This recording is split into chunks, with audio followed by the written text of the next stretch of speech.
To close, the teammates from the U.S. Ski and Snowboard Association in Park City, Utah, Kyle Wilkens and Gillian Bauer. Kyle is the medical director at U.S. Ski and Snowboard, and he also has an MS in physician assistant studies from the University of Utah. Spent more than 2 decades of service in snow sports, and he currently cares for more than 200 named national team athletes in alpine freestyle, Nordic skiing, free skiing, and snowboarding. Gillian is the lead physical therapist at Ski and Snowboard in Park City. He earned a doctorate in physical therapy at the University of Montana, Big Sky Conference. And she currently is published research in the British Journal of Sports Medicine in collaboration with the Steadman Philippon Research Institute. Welcome, Kyle and Gillian. Good afternoon, and thank you to the Steadman Clinic, the Steadman Philippon Research Institute, and the USOPC for inviting myself and Gillian to be with you virtually today, presenting this information to you. This talk will be broken down into 2 areas, the first being some injury surveillance data that we've collected and strategies that we've implemented for injury prevention by Gillian Bauer. U.S. ski and snowboard national teams comprise of 200 athletes representing 17 different disciplines. The numbers on this graph represent the total number of season-ending injuries over the past 9 seasons. We define a season-ending injury as any injury that prevents an athlete from completing the competition season and that requires the freezing of their fist points to save their start position for the next season. These numbers are calculated from May 1st through April 30th of every year. Over the years, we've seen as high as 18% season-ending injury rate as in 2012 and 13, and as low as 10% this past season. This slide shows that our greatest number of injuries occur at the knee joint, and over the past 4 seasons, we have seen that numbers come down slightly. Interestingly, for the past few seasons, we haven't had any complications from concussions that ended an athlete's season. The other category includes injuries such as Achilles tendon ruptures, pelvic fractures, and other types of fractures. In 2010, we instituted an electronic medical record system that has allowed us to track the numbers and types of different injuries. Since then, we've had a total of 126 ACL injuries in 82 different athletes. This means that 44 athletes have suffered more than 1 ACL injury, with some athletes suffering as many as 4 ACL injuries and 1 with 5. Also of note, most of our knee injuries are not isolated ACL tears, but typically include multi-ligaments or involve a cartilage injury such as a meniscus tear or a cartilage defect. Here's some information on the incidence of those ACL injuries. Since it's very challenging to document athletes' exposures in our settings, we've tabulated the number of ACL injuries per 100 athletes for the past 10 years. In 2011, we saw a dramatic increase in ACL injuries when free ski was accepted into the 2014 Olympics, and we added about 45 free ski slopestyle and free ski halfpipe athletes to our organization. Over the last several years, we see that some of the strategies our high performance team has implemented are beginning to show a decrease in our overall incidence. Here we've broken down the number of ACL injuries per sport. In the last 10 years, we've had 482 athletes participate in alpine skiing and 165 athletes participate in slopestyle skiing. So while there are equal numbers of ACL injuries in these 2 groups, there are about 75% less athletes with the same number of ACL injuries in the ski slopestyle group. Also, our injuries in the snowboard team continues to remain quite low. This last graph has broken down the last 2 years of incidence of ACL injuries per 100 athletes by sport. As you can see, we're making some progress in decreasing those numbers in most of our sports, but the number of our free ski slopestyle injuries are still shockingly high. In comparison, numbers tabulated by the Oslo Trauma Research Institute and the FIS Injury Surveillance Program found that the average number in World Cup alpine skiers is around 6 per 100 athletes. So we still have our work made out for preventing these injuries and protecting our athletes.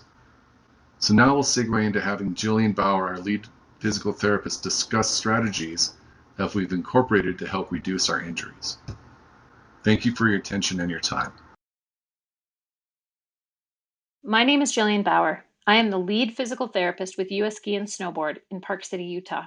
Thank you to the Steadman Clinic, SPRI, and the USOPC for inviting me to participate today.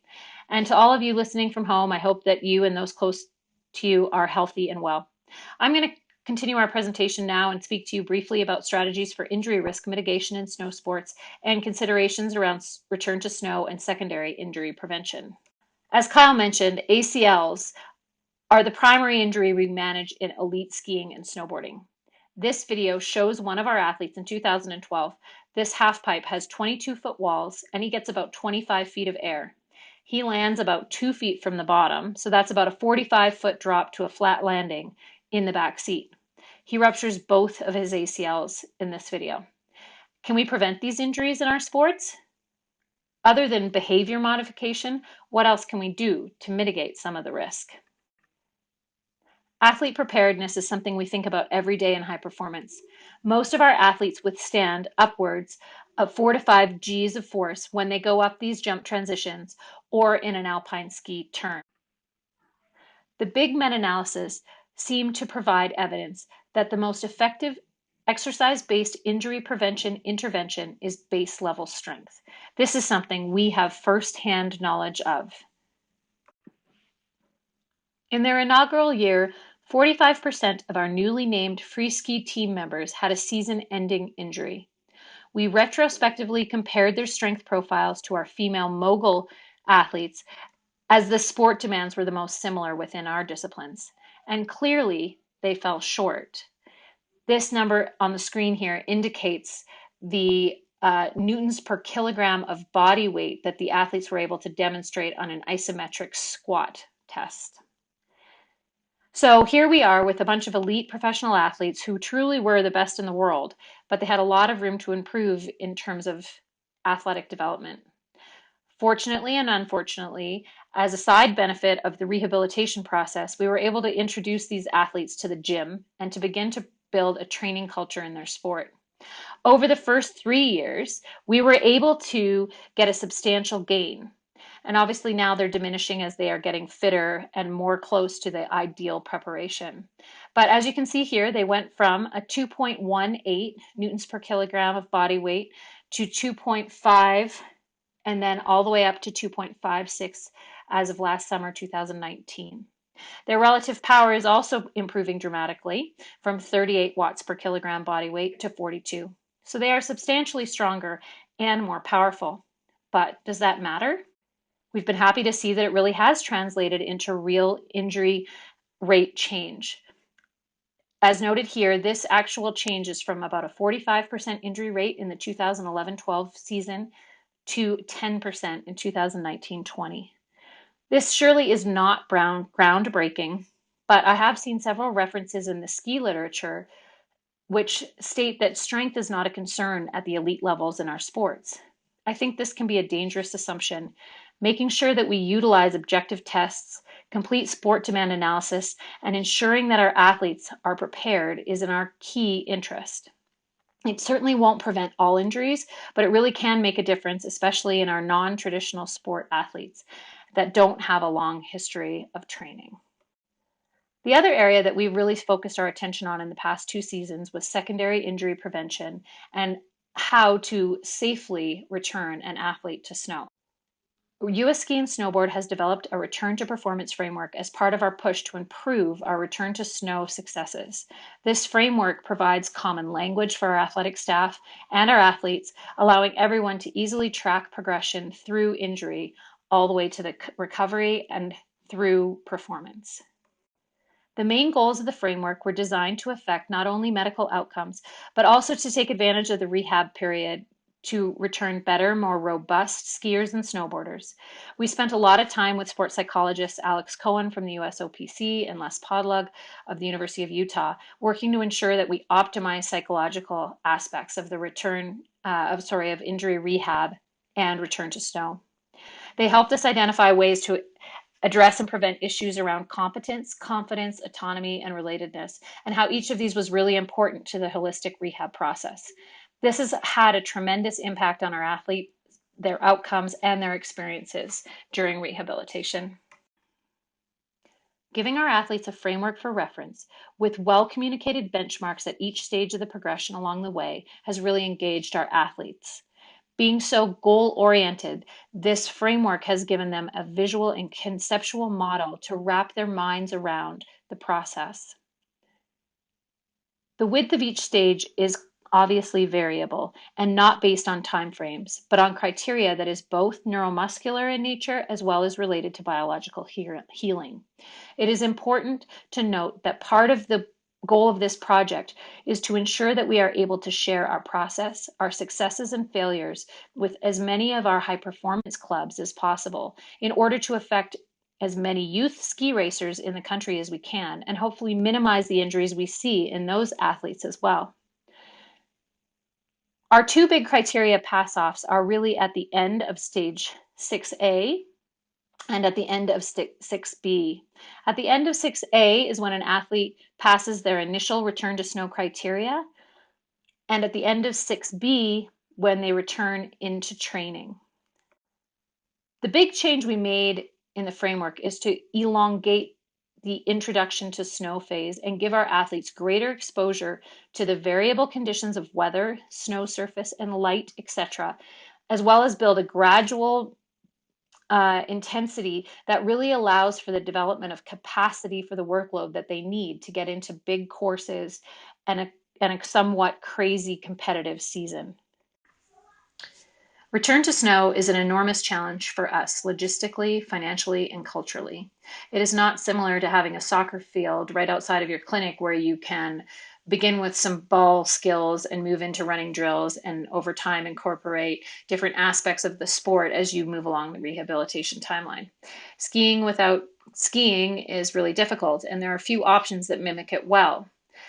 Our snowboarders skateboarded, our freestylers use the water ramps, and we all use trampolines. But other than that, we really left the snow until the last minute. We work hard to teach our athletes movement variability, robust neuromuscular patterns, and the ability to respond to sudden changes in their athletic environment. And we needed to apply those learnings to skiing. So we decided we had to find another way to return our athletes to snow. Our early introduction to snow is now similar across disciplines. It focuses on low volume, low intensity ski drills, similar to what you see kids doing in ski school on your local hill. We work this in over 12 days on snow, which takes about 2 to 3 weeks in total, with appropriate recovery time between. This is in contrast to our prior 1 to 3 days on snow before returning to full training previously.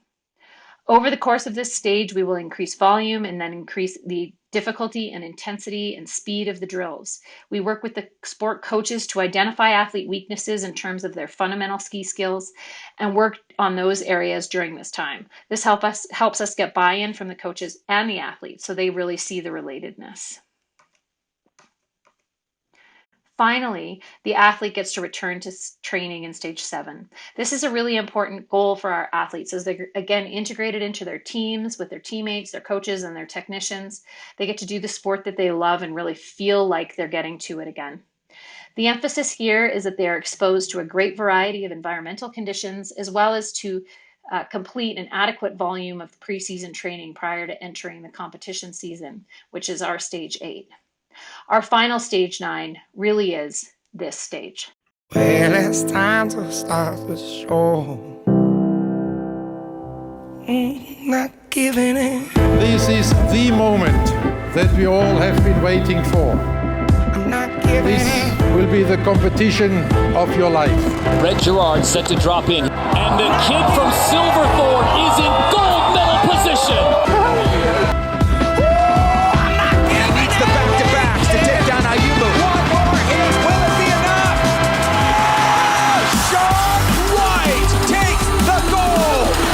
Has had the best line. So much improvisation in the air.